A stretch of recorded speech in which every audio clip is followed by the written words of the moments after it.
प्रश्न है सरल रेखा 3x प्लस 4y बराबर 12 तथा निर्देशांक अक्षों से निर्मित त्रिभुज की परित्रिज्या कितनी होगी। सरल रेखा ये दे रखी है, क्या दे रखी है, 3x प्लस 4y बराबर 12। ठीक है, तो निर्देशांक अक्षों, ऐसे हमारे एक्सेस होते हैं, ये बीच में मूल बिंदु होता है। एक्स अक्ष पे ये हमारा एक्स अक्ष और ये वाई अक्ष। एक्स अक्ष पे y बराबर तो 0 होता है, तो 3x बराबर 12 हो गया, तो x बराबर कितना आया 4। x बराबर 4 जैसे यहाँ कहीं होगा, ठीक है, यहाँ, और y की वैल्यू तो x अक्ष पे 0 होती है। अब y अक्ष लेते हैं, y अक्ष पे x बराबर 0 होता है, तो y की वैल्यू कितनी आती है, 3 आ रही है। तो ये 4 है, 3, देखो ये 4 थी यहाँ तक, तो इससे थोड़ी कम होगी, यहाँ ले लेता हूँ मैं, है ना। तो y की वैल्यू तो 3 है, लेकिन x की वैल्यू 0 है, तो 0,3 इसके निर्देशांक हो गए। अब निर्देशांक अक्षों से निर्मित त्रिभुज की परित्रिज्या, अब इससे जो एक त्रिभुज बनेगा ना, उस त्रिभुज की परित्रिज्या क्या होगी। इस ये यहाँ से यहाँ तक मिलाया मैंने, अब इसकी परित्रिज्या बनानी है।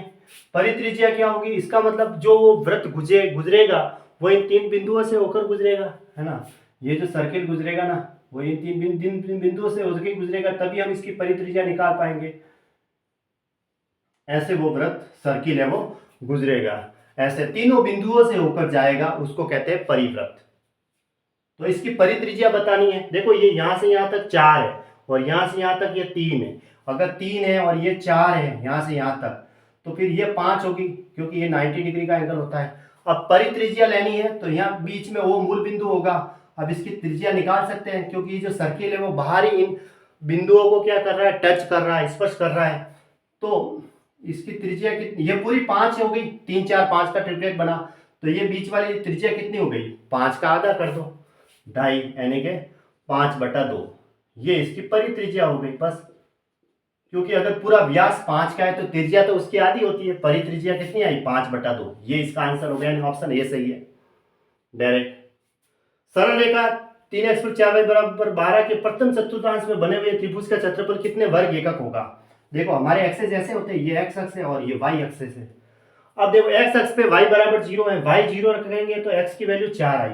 अब मैं 4 यहाँ ले लेता हूँ, 4 और y की वैल्यू क्या है 0 है, x की वैल्यू 4, y की वैल्यू 0। अब y अक्ष लेते हैं तो उसमें प्रथम चतुर्थांश का है, तो प्रथम चतुर्थांश यही होता है ना, ये वाला हमारा प्रथम चतुर्थांश होता है, ठीक है। ये सेकेंड, ये थर्ड और ये फोर्थ चतुर्थांश। तो अब y एक्सेस पे x बराबर 0 रखूंगा तो y की वैल्यू 3 आ रही है, 4y बराबर 12, तो y बराबर 3। अगर ये 4 है तो इससे थोड़ा कम है ना, यहाँ ये कितना आया 0,3। अब इससे जो प्रथम चतुर्थांश है, इसमें जो ये ट्राइंगल बनेगा त्रिभुज, इसका एरिया हमें बताना है, इसका एरिया बताना है। अब यहाँ से यहाँ तक ये दूरी, ये मूल बिंदु है, तो यहाँ से यहाँ तक ये दूरी कितनी है 4, और यहाँ से यहाँ तक ये कितनी है 3, तो 3 4 5 का ट्रिपलेट होता है, तो ये 5 हुई।